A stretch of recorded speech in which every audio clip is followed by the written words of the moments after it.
Ever feel like you started the year with grand plans, but now you're wondering where the time went? As we reach the midpoint of the year, it's natural to reflect on our journey so far. This is an exciting opportunity to reassess, realign, and reimagine what's possible.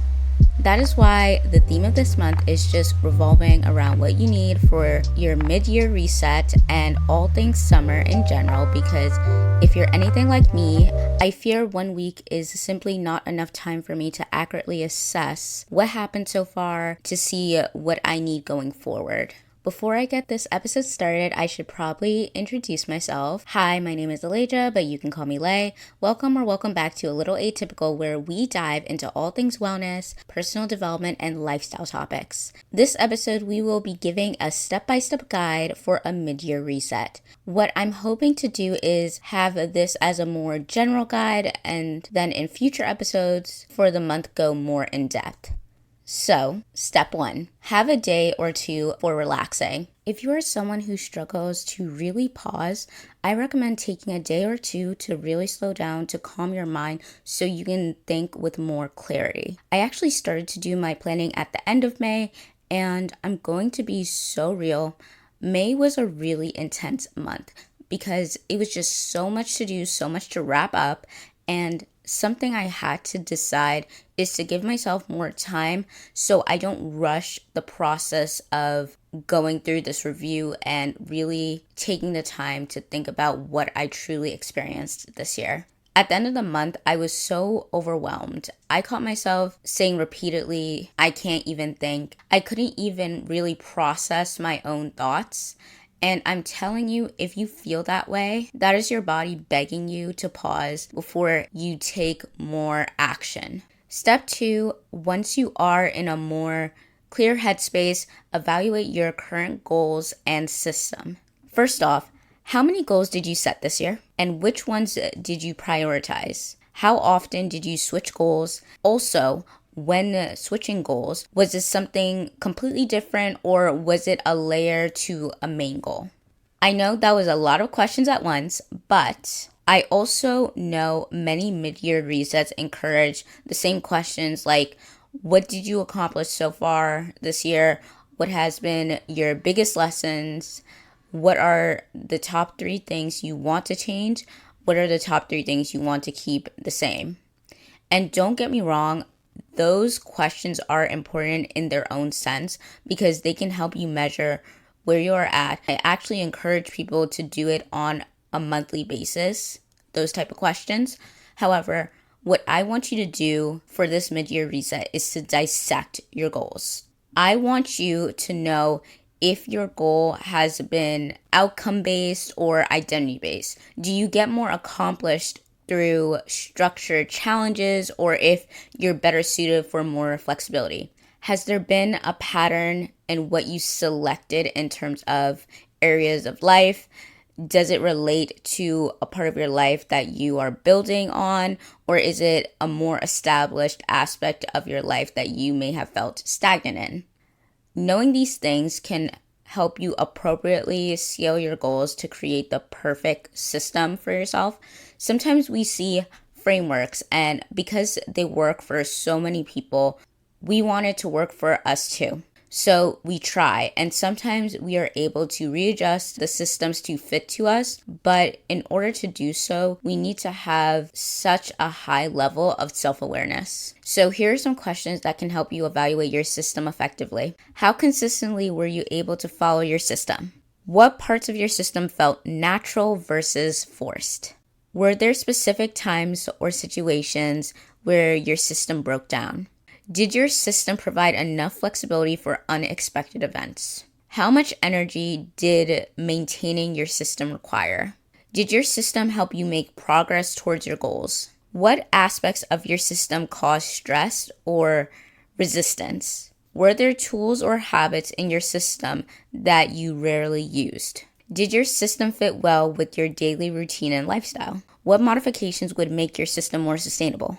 Truthfully, when it comes to productivity and achieving goals, I honestly don't always think laziness is the culprit. I think it comes down to looking at things this way. If you are working on an area of life where you have little to no experience, figuring out how to follow through with the goal in the most efficient way possible is something you need to do outside of just doing the goal. Those type of goals takes some preparation. For instance, let's say you want to train to run a marathon, but you've never grown up playing any type of sport, and through college, due to your course load, your activity level is considered to be sedentary. And now that you're out of school, you want to make some serious changes and become an athlete. Now, the knowledge gap can vary because clearly fitness and physical activity isn't common for you in this scenario. But let's say you grew up in a family where nutrition was always a priority. You know which foods are best to help fulfill your fitness goals. You have a baseline great habits when it comes to hydration. And also, despite not making fitness a priority, you had good sleeping habits. All of those things are beneficial to know, even if it's not exactly your goal, because that background knowledge supports it. However, a person without this background knowledge may have a harder time finding a good balance right away, because not only is it uncharted territory, they also don't have the knowledge on the things that directly influence it. Those type of goals is what I like to call building goals. I personally like to categorize my goals because it kind of gives me a better scope of if what I want to do is long-term or short-term. Because something that many people don't talk about is the same goal for two different people can be short-term or long-term depending on the background, resources, and yes, I'm referring to all the ones I mentioned back in January episodes 41 through 43. I actually recommend listening back to those two while setting goals for the rest of 2025. Step 3. After you evaluate your current system and goals, give yourself a timeline for determining your next goals, updating your system, creating the templates you need, and gather what you need to make it happen. I was so serious when I said 1 week is not enough for me to work on my goals for the upcoming month. And the description for step 3 should tell you why. One thing that I learned from really going after my goals is that I truly need time to prepare for them. However, when I say this, keep in mind the type of goal you are working on, because if you don't have any insights from trying to do this goal before, then it's honestly just best to start. I'm going to use the example, maybe this summer is your goal to take the jump and create content on a platform like YouTube. If you have never tried to do it at all, asking yourself a few basic questions like, 1, what do you want to post? 2, how often do you want to post per week? 3, what tech and tools will I be using to start off is more helpful than ruminating on it. Any more questions can be asked later after trying for a few months. Then you can start thinking about how to improve your editing. What time of day is most effective to post? How to structure your videos to keep the audience engaged? What is preventing me from being consistent? What effects can I use? How long should I make the videos, etc.? However, goals that you already have insights from does require a different approach than goals that you have never done. For example, I had a blog since late 2018 to early 2019. My first post was December 31st, 2018. And prior to that, my old friend and I had a blog together. I already knew I liked writing and I always had ideas for posts. In college, because of my major, I changed the design and purpose of the blog, and then I slowly returned to it post-graduation in 2023. And honestly, it wasn't an easy return because even though I didn't have to necessarily learn the creative aspects of the blog, Because of the updates, I had to basically learn the technical side and make decisions for the flow and structure. But because I tested it and got the feedback I needed, making decisions for it and having a system for content creation wasn't that hard. But since it's only one aspect of my life and I am more of a multi creator as opposed to sticking to one thing, balancing content creation as a whole with other aspects like health, career, hobbies, making space for socializing does take a lot of planning because content creation in itself is more like an ongoing lifestyle choice as opposed to a goal that has a hard stop. But I do have yearly goals for it, which I typically break down into quarterly and monthly. Which reminds me, that is why you need to know the type of goals you are making. Some goals do have hard stops, like any of the following examples: reading 1 to 2 books per month, learning a new language in 3 months, training for a specific race or competition, completing a certification program, saving a specific amount of money, learning to play a specific song on an instrument. However, not all goals are like that, and especially if the goal is something that requires other people for you to complete that goal, getting that goal done within that time frame is not always completely up to you. Some examples: landing a job offer depends on hiring managers, market conditions, and competition. Growing a social media following relies on audience engagement and platform algorithms. Getting accepted into a program or a school depends on admissions committees and other applicants.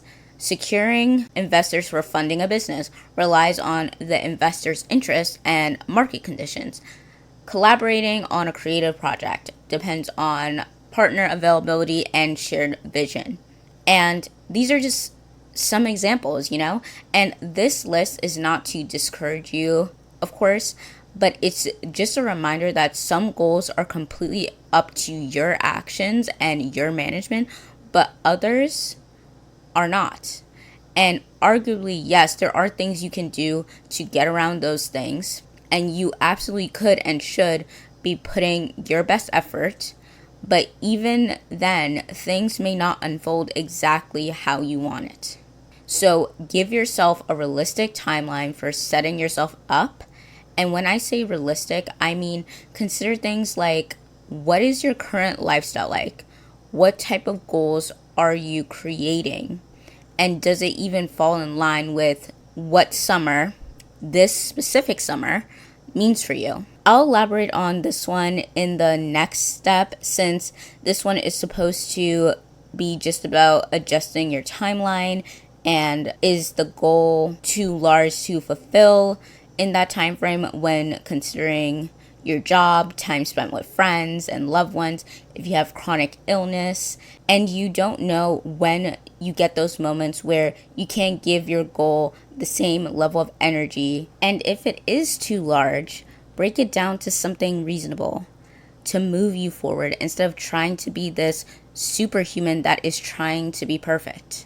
Step 4, figure out what this season means for you. I know for some people, most of the time, summer means slowing down. If you are a student or even someone who works in the school / within the education system, classes end May/June, at least in the US, and many people get into that pushing through slump and may need a few weeks to maybe a month to recuperate before going for their goals. Summer is used for so many different reasons.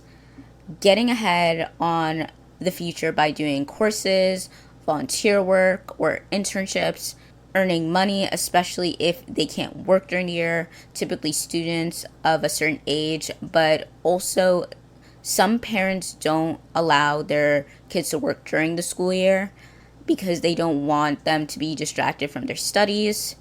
Going on adventures that you don't normally do in the year. Doing hobbies that you've been putting off more socializing and connecting and being outside for events after being in hermit mode all winter. Basically, what I'm saying is summer, like any other season, you have to make a choice to either slow things down or speed things up. And whatever you choose, both are productive in their own way. So don't let people's choices influence yours, because at the end of the day, we should all be doing what's best for our lives at that given moment. Step 5. Now that you have a full picture for your goals, write down those goals and confirm those systems and choose your start date on really following through. When writing down your goals, be specific and actionable. Instead of saying get fit, specify work out 3 times a week for 45 minutes. This clarity helps in measuring progress and maintaining accountability. Your system should include a clear tracking method, so that could be digital tools, a physical journal, or both. Regular check-ins, schedules, so you can decide if you want to do that daily, weekly, or monthly reviews. Personally, weekly is the perfect balance, because you know how sometimes, like amongst the everyday things, it is really hard to really keep things daily, but weekly, I think it gives you enough space that you can measure everything out. You can think about what really happened and process things in a better sense. Also, accountability measurements, so that includes sharing with friends, joining groups, and using apps. And having like a contingency plan for when things don't go as planned, you know? And when choosing your start date, pick a specific date rather than a vague someday or next week. Pick a day, like June 12th, you're going to start. Like, that is how specific it should be. Then consider your current commitments and energy levels. Allow time for gathering necessary resources and tools too. And make sure you choose a date that allows that preparation time, but isn't so far that you lose momentum. Starting doesn't mean you have everything perfect, you know? Sometimes the best way to refine your system is to begin and adjust as you go along. The key is to start with intention and remain flexible enough to make modifications as needed. A mid-year reset isn't meant to be a source of stress or self-criticism. As you go through this process, try to approach it with the same kindness you would offer a friend. It's natural to feel disappointed when reviewing your unmet goals, but guilt is such a heavy burden that doesn't serve your future growth. Life is already filled with enough challenges and external pressure. There's no need to add to that weight with harsh self-judgment. Instead, view this reset as an opportunity for gentle reflection and mindful adjustments. Your journey isn't just about perfection. It's about progress and learning. Treat yourself with compassion, not as a way to excuse inaction, but as a foundation for making thoughtful, sustainable changes. After all, the most effective transformations come from a place of self-understanding over self-criticism. So that's all, my friends. Next is the card pull. So if that is usually where you click off, thank you so much for listening. And remember to follow the podcast to never miss an episode. And if you haven't rated it yet, it would mean the world to me, because a 5-star review helps more like-minded people find our little community. Anyways, for this month's deck, I felt like it was right to return to our roots and use the Wild Spirit Animal card deck. And the card we got was the Golden Egg. Golden Egg, message at the center of the heart, the unstruck sound. Within the golden egg lives a precious sound. Deep within that sound resides a message. The sound cannot be heard nor the message discerned until we retreat from the noise of modern day life. The magical essence of the golden egg needs warmth, quiet, and time to unfold. No rushing, pushing, or grasping. Find a place of deep and restful ease. perhaps through yoga, ninja, or meditation. If you do not yet have a meditation practice, take some time for introspection or contemplation. When the mind begins to settle and the breath is calm, ask the question that weighs heaviest on your heart. Staying open to any response you hear. Engaging with the energy of the golden egg is an advanced practice. It requires becoming intimate with our very essence and comfortable with a vulnerability. When a feeling of tenderness or gratitude arises from deep within you, know that you are well on your way. Your chest may swell like you are seeing an old friend that's been away for a long, long time. Listen to the message they've been waiting to tell you. The golden egg and fourth chakra. The subtle essence of the golden egg is nestled deep within the heart center at the fourth chakra. This chakra, called anahata, is the home of the self or soul. By bringing the mind into this center, we discover a portal to the most intimate and luminous space. It is said our inner guide sits there in deep meditation waiting for us.